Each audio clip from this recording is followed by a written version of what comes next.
Hello everyone, welcome to grammar with me. कैसे हैं आप सभी? आई होप आप सभी अच्छे होंगे और आपकी तैयारी बेहतर ढंग से चल रही होगी। तो चलिए शुरू करते हैं हिंदी व्याकरण का नेक्स्ट लेक्चर, जो कि क्या है, क्रिया। लास्ट लेक्चर में हमने क्या पढ़ा था बताइए?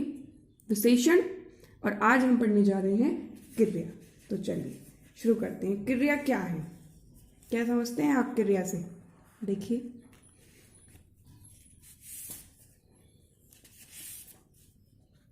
क्रिया जिस शब्द या शब्द समूह से किसी काम का करना या होना पाया जाता है उसे क्रिया कहते हैं।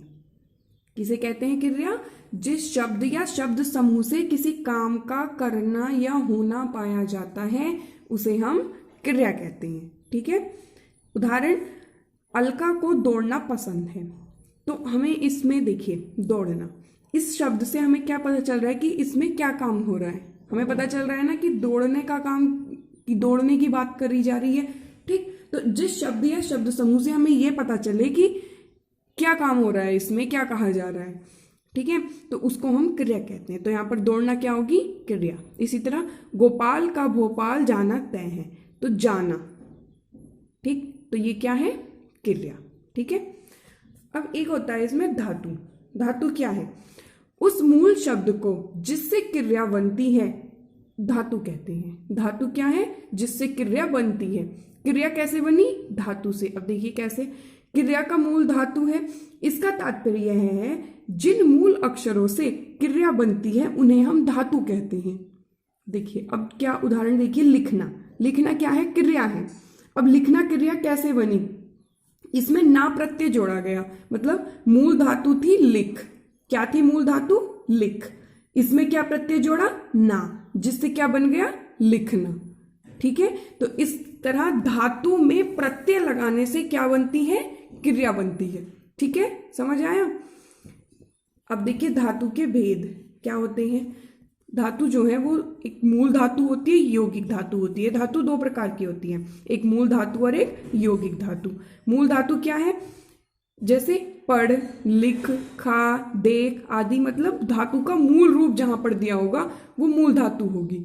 और यौगिक धातु क्या है? जिसमें हम जोड़कर प्रत्यय लगाकर बनाएंगे। जैसे पढ़ का हमने बना दिया पढ़ना, तो ये क्या बन गई? यौगिक धातु। लिख में लगा दिया ना, बन गई लिखना। खा में लगा दिया ना, खाना। देख में लगा दिया ना, देखना आदि। ठीक। तो क्या लगाया? ना प्रत्यय, मतलब दो प्रत्यय लगाकर, मूल धातु में प्रत्यय लगाकर जो धातु बनी उसको यौगिक धातु, और मूल धातु तो धातु का मूल रूप होता ही है। ठीक है, समझ आ गया धातु क्या है और क्रिया क्या है? ठीक। अब देखिए, अब आते हैं क्रिया के भेद। क्रिया के भेद देखिए, क्रिया को हम दो आधार पर बांट सकते हैं, व्युत्पत्ति के आधार पर और रचना के आधार पर। व्युत्पत्ति के आधार पर क्या क्या होती है क्रिया? प्रेरणार्थक क्रिया, नाम धातु क्रिया, पूर्वकालिक क्रिया, यौगिक क्रिया। और रचना के आधार पर दो होती हैं, सकर्मक क्रिया और अकर्मक क्रिया। ठीक, क्या है? व्युत्पत्ति के आधार पर प्रेरणार्थक क्रिया, नाम धातु क्रिया, पूर्वकालिक क्रिया, यौगिक क्रिया। और रचना के आधार पर सकर्मक क्रिया, अकर्मक क्रिया। ठीक। अब देखिए, चलिए इनको विस्तार से देखते हैं हम एक एक को। तो सबसे पहले हम देखते हैं रचना के आधार पर। रचना के आधार पर क्या है? सबसे पहले सकर्मक क्रिया। सकर्मक क्या है? देखिए नाम देखिए आप, सकर्मक, वह क्रिया जिसके साथ कर्म की आवश्यकता होती है, अर्थात कर्म का प्रयोग किए बिना वाक्य का संपूर्ण अर्थ स्पष्ट नहीं होता है, उसे हम सकर्मक क्रिया कहते हैं। देखिए मैंने आपको क्यों कहा था कि नाम को ध्यान से पढ़िए। सकर्मक मतलब कर्म के साथ। इसमें क्या होगा? कर्म के साथ, मतलब वह क्रिया जिसके साथ कर्म की आवश्यकता होती है। मतलब अगर वाक्य में कर्म ना दिया गया हो तो उस वाक्य का कोई पूर्ण अर्थ नहीं निकलेगा। तो यहाँ पर क्रिया के साथ कर्म का भी होना जरूरी है, तो वो बन जाता है सकर्मक क्रिया। सकर्मक क्रिया में कर्म की प्रधानता होती है। अब देखिए उदाहरण, राम आम खाता है। ठीक। अब यहाँ पर देखिए क्या है कर्म? यहाँ पर आम है कर्म। तो अगर मैं कहूं राम खाता है तो क्या खाता है? हमें नहीं पता, अगर हम कह दें कि राम आम खाता है तो हमने कर्म जोड़ दिया कि वो उसके खाने पर यहाँ पर जोर दिया जा रहा है उसकी, तो इसलिए कर्म की प्रधानता है, तो इसलिए सकर्मक क्रिया है। अब हम कह दें राम खाता है, पता नहीं क्या खाता है, नहीं पता ना। अगर हमने कहीं राम आम खाता है, राम केला खाता है, ठीक, राम सेब खाता है या राम खाना खाता है, तो अगर हम डायरेक्टली बता दें कि हाँ वो क्या खा रहा है, यानी कर्म का होना जरूरी है, ठीक, तो ये हो जाती है सकर्मक क्रिया। इसी तरह बालिका निबंध लिख रही है, तो लिखना भी क्या है, सकर्मक क्रिया, क्योंकि अगर हम कहेंगे लिखना, ठीक, तो लिखना, अब मैं बोलूं बालिका लिख रही है, क्या लिख रही है, कुछ भी नहीं पता, लिख तो कुछ भी सकती है, तो इसलिए यहाँ पर कर्म आना जरूरी है कि बालिका निबंध लिख रही है, बालिका कविता लिख रही है, ठीक, इस तरीके से हम कुछ भी कह सकते हैं यहाँ पर। तो कर्म की प्रधानता जहां पर होगी वहां होगा सकर्मक क्रिया। अब इसको ऐसे कह सकते हैं कि सकर्मक क्रिया यानी कर्म के साथ कर्म का होना जरूरी है, ठीक है। चलिए, सकर्मक हो जाती है। इसके बाद आपका आता है अकर्मक क्रिया। कहां पर गई अकर्मक क्रिया? अकर्मक क्रिया क्या है? वह क्रिया जिसके साथ कर्म की आवश्यकता नहीं होती है, अर्थात कर्म का प्रयोग किए बिना वाक्य का संपूर्ण अर्थ स्पष्ट हो जाता है। अभी आपने सकर्मक में क्या देखा था? सकर्मक में था कर्म के साथ, यानी कर्म का होना आवश्यक था, और अकर्मक में कर्म का होना आवश्यक नहीं है, कर्म की कोई प्रधानता नहीं होगी यहाँ पर। तो वो अकर्मक कर्म के बिना। उदाहरण, अनीता गई। हमने क्या कहा? अनीता गई। हाँ, तो गई, इसमें ऐसा बताना जरूरी नहीं, यहाँ पर वाक्य में ये नहीं है कि हाँ वो कहाँ गई। अगर हम इतना भी कहेंगे ना कि अनीता गई, तो हम समझ जाएंगे कि हाँ वो गई। इसी तरह राम दौड़ता है, तो दौड़ना क्या है? अकर्मक क्रिया। अब यहाँ क्या क्या क्या, क्या लेकर आओगे आप कर्म, कि राम दौड़ता है, तो क्या दौड़ता है? कुछ नहीं जोड़ सकते ना कर्म हम यहाँ पर, तो कर्म के बिना हमें इसका अर्थ मिल रहा है कि राम दौड़ता है, तो हमने समझ लिया कि हाँ राम दौड़ रहा है, ठीक है। तो इसलिए जहां पर कर्म की कोई आवश्यकता ना हो, मतलब कर्म के बिना ही वाक्य का अर्थ स्पष्ट हो जाए, वहां पर अकर्मक क्रिया होती है, ठीक है, समझ में आ गया। तो दौड़ना, जाना, ये सब क्या है? अकर्मक है, और खाना, लिखना, वो क्या है? सकर्मक है। मतलब क्या करेंगे आप? वाक्य का प्रयोग करके देख लेंगे कि हाँ, इस जैसे ये वाक्य दिया राम दौड़ता है, तो क्या हम इसका सकर्मक बना सकते हैं? नहीं ना। क्या कर्म लेकर आएंगे हम यहाँ पर? नहीं ला सकते। तो वाक्य का प्रयोग करके देखना, ठीक है, तो आपको समझ में आ जाएगा कि यहाँ पर अकर्मक है या सकर्मक है, ठीक। चलिए, अब आगे आता है व्युत्पत्ति के आधार पर। व्युत्पत्ति के आधार पर सबसे पहले आता है प्रेरणार्थक क्रिया। प्रेरणार्थक क्रिया क्या है? देखिए, नाम प्रेरणार्थक, जो भी क्रिया का भाग होगा ना, मैं आपसे कहूंगी कि आप जो उसका मुख्य नाम जो दिया है, जो प्रकार दिया है, आप उसको ध्यान से पढ़िए। नाम पढ़कर ही आपको समझ में आ जाएगा कि हाँ इसके अंदर क्या दिया होगा। समझने की कोशिश करिए, देखिए, क्योंकि हर चीज रटी नहीं जाती है, समझ कर पढ़िए। तो प्रेरणार्थक क्रिया, जिन क्रियाओं से यह पता चले कि कर्ता स्वयं कार्य न कर किसी दूसरे को कार्य करने के लिए प्रेरित करता है, वे प्रेरणार्थक क्रिया कहलाती है।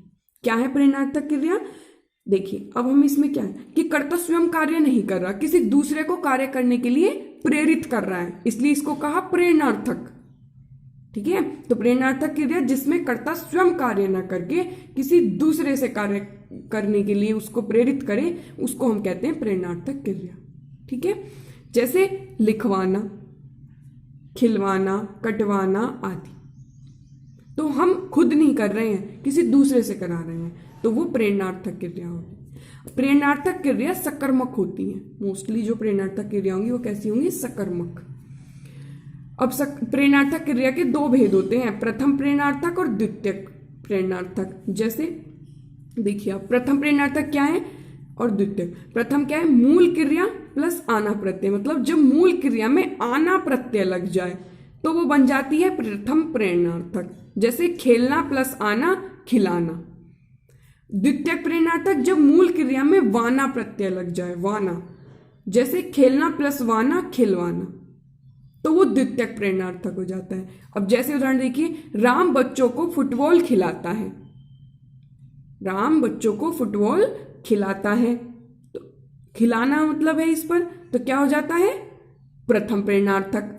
और जब हम कहें राम बच्चों को, सॉरी यहां पर छूट गया, राम बच्चों को कोच द्वारा फुटबॉल खिलवाता है, तो खिलवाना, तो वाना प्रत्यय लग गया, यहां पर आना। अब आप देखिए यहां पर क्या है कि वो कोई कार्य स्वयं करा रहा होगा। प्रथम प्रेरणार्थक में क्या होगा कि वो कार्य स्वयं करा रहा होगा, और द्वितीय प्रेरणार्थक में क्या है, किसी दूसरे से वो कार्य करवा रहा होगा। ठीक है, मतलब करा तो मतलब स्वयं तो कार्य यहां पर भी नहीं कर रहा, लेकिन वही करा रहा है, और यहां पर किसी के द्वारा किसी काम को करवा रहा है। तो समझ आया? अच्छा, इतना भी नहीं, तो आपको बस ये याद रखना है कि आना प्रत्यय तो प्रथम प्रेरणार्थक, वाना प्रत्यय तो द्वितीय प्रेरणार्थक। क्लियर? खिलाना, खिलवाना, ठीक है, लिखाना, लिखवाना, कटवाना, कटाना, कटवाना। ठीक, तो इस तरीके से आना प्रत्यय प्रथम प्रेरणार्थक और वाना प्रत्यय द्वितीय प्रेरणार्थक। तो समझ आया? प्रेरणार्थक क्रिया क्या है? प्रेरणार्थक क्रिया है कि जहां पर कर्ता स्वयं कार्य न करके किसी दूसरे से कराए। ठीक, तो वो हो जाती है प्रेरणार्थक क्रिया। सेकंड आती है हमारी नाम धातु क्रिया। नाम धातु, जो क्रिया संज्ञा या विशेषण से बनती है उसे नाम धातु कहते हैं। अब संज्ञा विशेषण से कैसे बनेगी? देखिए संज्ञा से कैसे बनी, जैसे हाथ, हाथ क्या है? संज्ञा, तो हाथ से क्या बन गई? हथियाना, तो क्या हो गई? नाम धातु क्रिया। इसी तरह बात से बतियाना, विशेषण से बनेगी गरम, गरम क्या है? विशेषण है, गुण पता चल रहा है उसका, तो गरम से बन गई गरमाना। ठंडा, ठंडाना, पागल, पगलाना। तो इस तरह संज्ञा और विशेषण, ध्यान से सुनिए, संज्ञा और विशेषण से जो क्रिया बनती है उसको हम नाम धातु क्रिया कहते हैं। मतलब संज्ञा और विशेषण में प्रत्यय लगाने से जो क्रिया हमने बनाई वो बन जाती है नाम धातु क्रिया। ठीक, समझ आया? चलिए नेक्स्ट आती है आपकी पूर्वकालिक क्रिया। पूर्वकालिक क्रिया क्या है? जब कर्ता,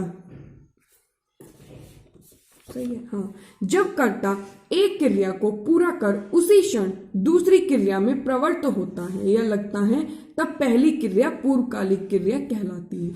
मतलब एक कार्य को समाप्त करके वो दूसरे में लग जाता है, तब उसको कहते हैं पूर्वकालिक क्रिया।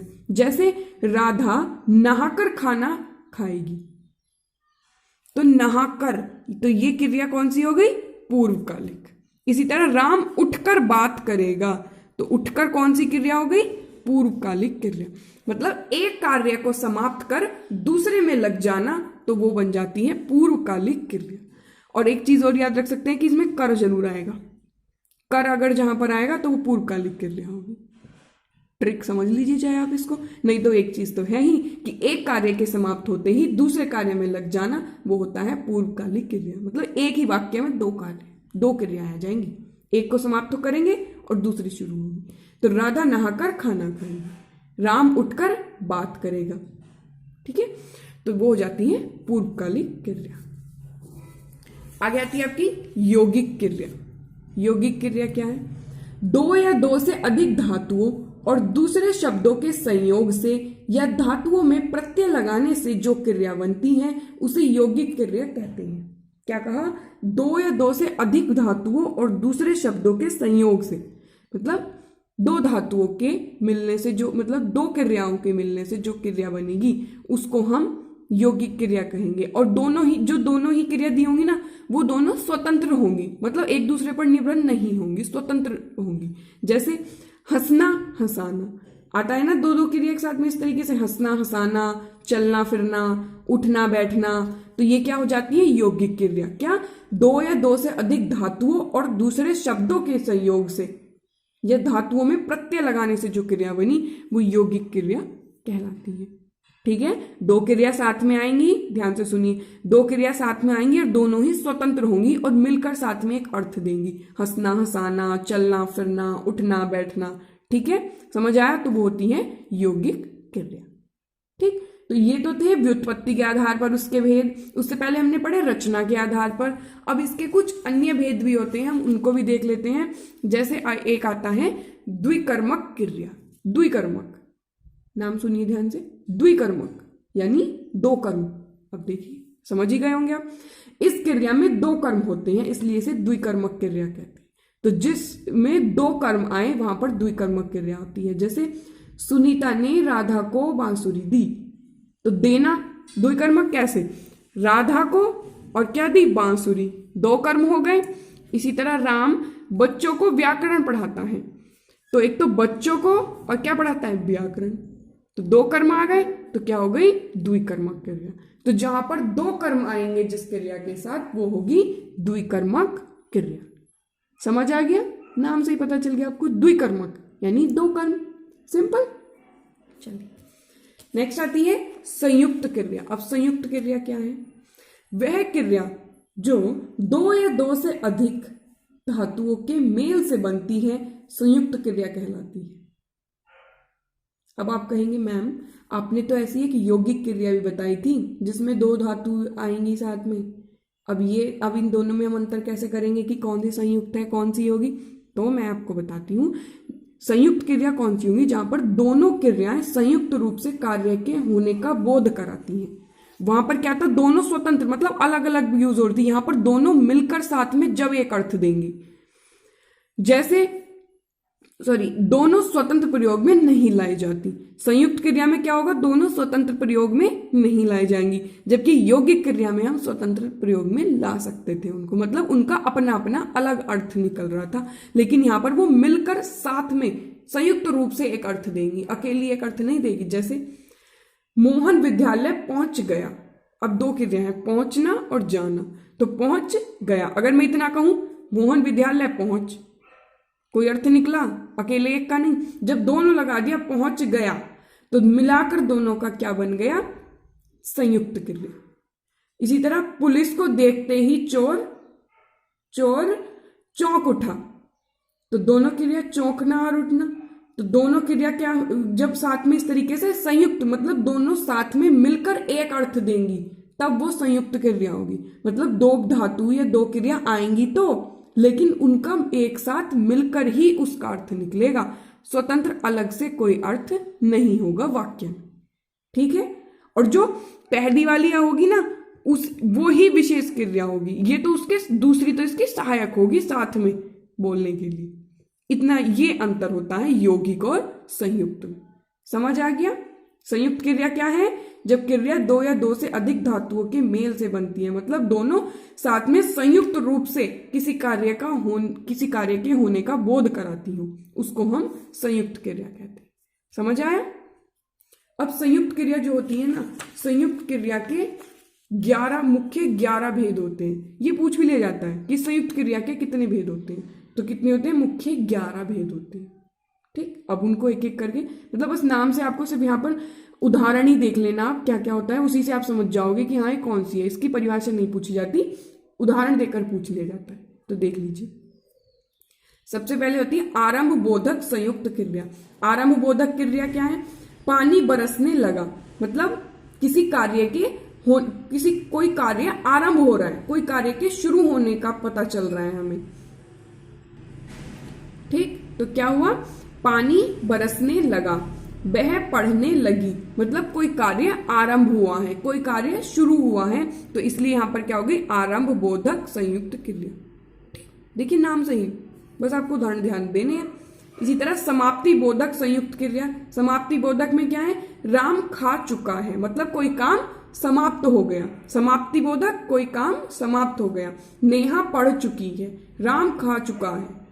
ठीक, सीता स्कूल जा चुकी है, मतलब कोई काम समाप्त हो गया, तो वो होगा समाप्ति बोधक क्रिया। अवकाश बोधक संयुक्त क्रिया। अवकाश बोधक क्या होगी, वह मुश्किल से सो पाया। इसी तरह किसी वाक्य में आ जाए आ पाया, कर पाया आदि, ये सब मतलब क्या है, देखिए वह मुश्किल से सो पाया मतलब अवकाश बोधक, यानी जब हम कोई वाक्य में क्रिया के बारे में बता रहे हैं तो उसको बताते हुए उनके बीच में थोड़ा अवकाश यानी थोड़ा अंतर आ जाए, थोड़ा समय लगे बताने में। ठीक, तो वो क्या होती है, अवकाश बोधक क्रिया। ठीक है, तो अवकाश बोधक जहां पर ये आ जाए वह मुश्किल से सो पाया, आ पाया, खा पाया। उसके बाद अनुमति बोधक संयुक्त क्रिया। अनुमति, जहां पर अनुमति मांगी जाए, मुझे जाने दो, मुझे बोलने दो। नित्यता बोधक संयुक्त क्रिया। नित्यता मतलब कोई काम जो है वो नित्य मतलब प्रतिदिन नित्य से होगा। जैसे हवा चल रही है, तो हवा तो चलेगी ही।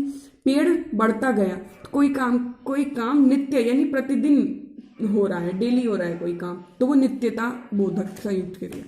आवश्यकता बोधक, जहां पर किसी चीज की आवश्यकता हो, जैसे यह काम मुझे करना पड़ता है, प्रत्येक दिन मुझे जाना पड़ता है, तो इस तरीके से वहां हो जाती है आवश्यकता बोधक क्रिया।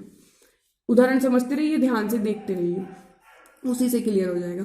निश्चय बोधक संयुक्त क्रिया। निश्चय बोधक, यह परीक्षा मैं जरूर उत्तीर्ण करूंगी, मतलब यह परीक्षा मैं अवश्य ही उत्तीर्ण करूंगी, यानी निश्चय की कोई बात कर रहे हैं यहाँ पर। आज मैं जरूर स्कूल जाऊंगा, तो वहां पर निश्चय बोधक क्रिया। ठीक। इच्छा बोधक, इच्छा प्रकट हो जहां पर, वह घर जाना चाहता है, मैं खाना चाहता हूं। ठीक है। अभ्यास बोधक संयुक्त क्रिया, तुम लिखा करते हो, मैं खेला करता हूं, मतलब जहां पर किसी अभ्यास का भाव हो रहा है कि हाँ वो काम अक्सर वो अभ्यास में करते हैं। ठीक। तो अभ्यास बोधक संयुक्त क्रिया। शक्ति बोधक संयुक्त क्रिया, यह काम मैं भी कर सकता हूं, मैं चल सकता हूं, मतलब शक्ति, जहां पर उसकी पावर, उसकी शक्ति, उसकी सामर्थ्य का पता चले कि कोई काम वो कर सकता है या नहीं, तो यह काम मैं भी कर सकता हूं, मैं चल सकता हूं, तो यानी उसकी सामर्थ्य, उसकी शक्ति का बोध हो रहा हो हमें, तो वो शक्ति बोधक संयुक्त क्रिया होती है। इस तरह पुनरुक्त संयुक्त क्रिया, पुनरुक्त मतलब वह यहां प्रायः आया जाया करता है। ठीक। तो वो हो जाती है पुनरुक्त क्रिया, रिपीटेशन यहाँ पर हुआ। ठीक है। तो ये 11 भेद थे किसके, संयुक्त क्रिया के, जो कि आपको नाम से ही पता मतलब उदाहरण जब दिए होंगे तो आप समझ जाएंगे कि इसमें कौन सी क्रिया हो सकती है। ठीक है, समझ आ गया। अब आगे आते हैं आपकी सहायक क्रिया। सहायक क्रिया क्या है? सहायक क्रियाएं मुख्य क्रिया के अर्थ को स्पष्ट करने और पूर्णता प्रदान करने में सहायक होती हैं। मतलब जो मुख्य क्रिया आएगी उसके साथ में उसका अर्थ पूर्ण करने के लिए इनका हम प्रयोग करते हैं सहायक क्रिया का। जैसे वह खाता है, तो सहायक क्रिया क्या होगी इसमें? है, था, थी, थे, जो भी बाद में आते हैं ना, ये सहायक क्रिया होती है। जैसे हम कहें वह खाता, इतना कह दिया वह खाता, तो क्या कोई क्रिया पूर्ण हो रही है? नहीं, तो हमने कह दिया खाता है, तो वो क्रिया पूर्ण हो गई। तो सहायक क्रिया मुख्य क्रिया के साथ अर्थ को स्पष्ट करने के लिए आती है। मैंने पढ़ा है। ठीक है। लास्ट आपकी आती है नाम बोधक क्रिया। नाम बोधक जो संयुक्त क्रिया संज्ञा या सर्वनाम के साथ क्रिया जोड़ने से बनती है उसे नाम बोधक क्रिया कहते हैं। किसके साथ? संज्ञा और सर्वनाम के साथ क्रिया जोड़ने से बने। पीछे एक प्रकार में हमने पढ़ा था कि संज्ञा और विशेषण में प्रत्यय लगाने से बनती है। यहाँ पर क्या है? संज्ञा और सर्वनाम में क्रिया जोड़ने से, एक क्रिया जोड़ेंगे तब वो नाम बोधक क्रिया बनेगी। जैसे भस्म करना, तो भस्म क्या हो गया? संज्ञा, उसमें क्रिया लगा दी करना, तो एक क्रिया पूर्ण बन गई है भस्म करना। इसी तरह दुखी होना, दुखी क्या है? वो है क्या कहते हैं, ये संज्ञा सर्वनाम जो भी आएगा तो उसमें हमने प्रत्यय क्रिया जोड़ी होना, तो दुखी होना, निराश होना।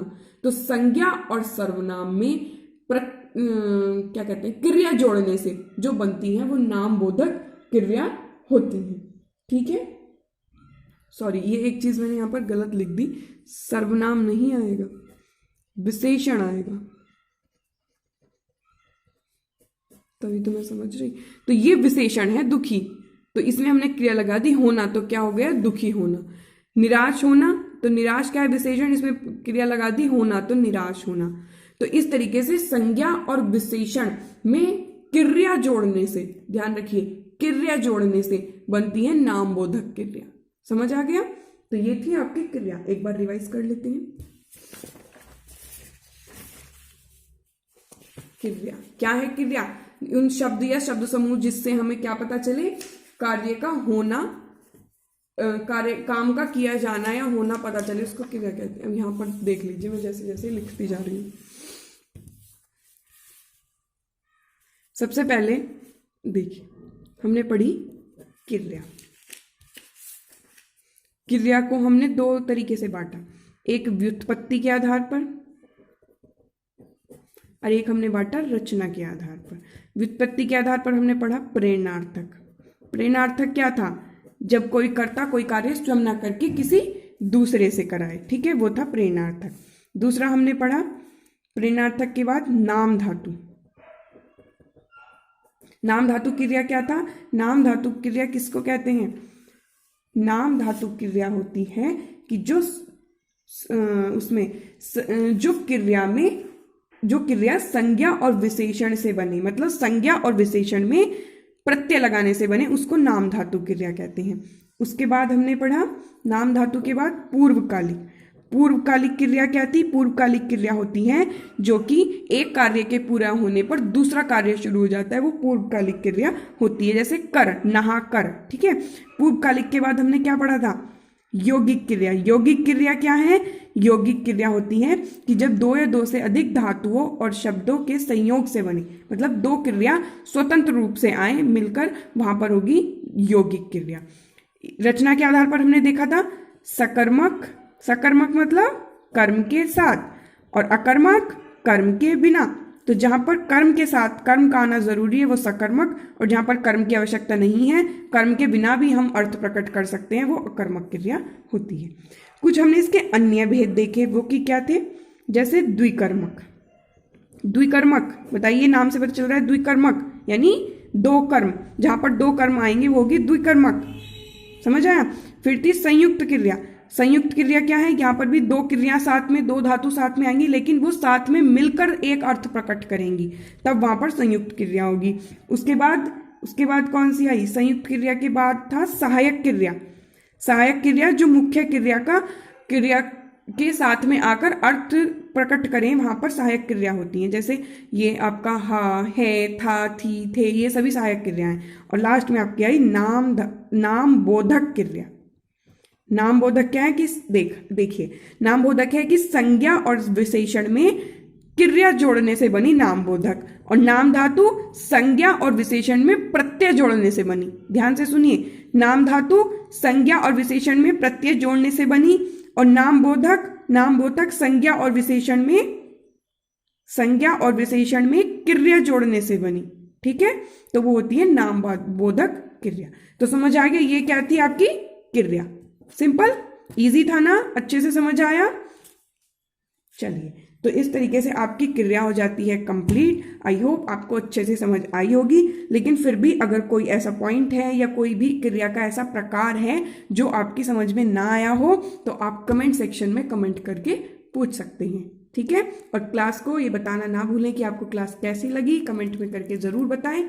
तो चलिए मिलते हैं नेक्स्ट लेक्चर में। और हाँ, अगर आप चैनल पर नए हैं तो चैनल को सब्सक्राइब करना ना भूलें। चलिए, थैंक यू।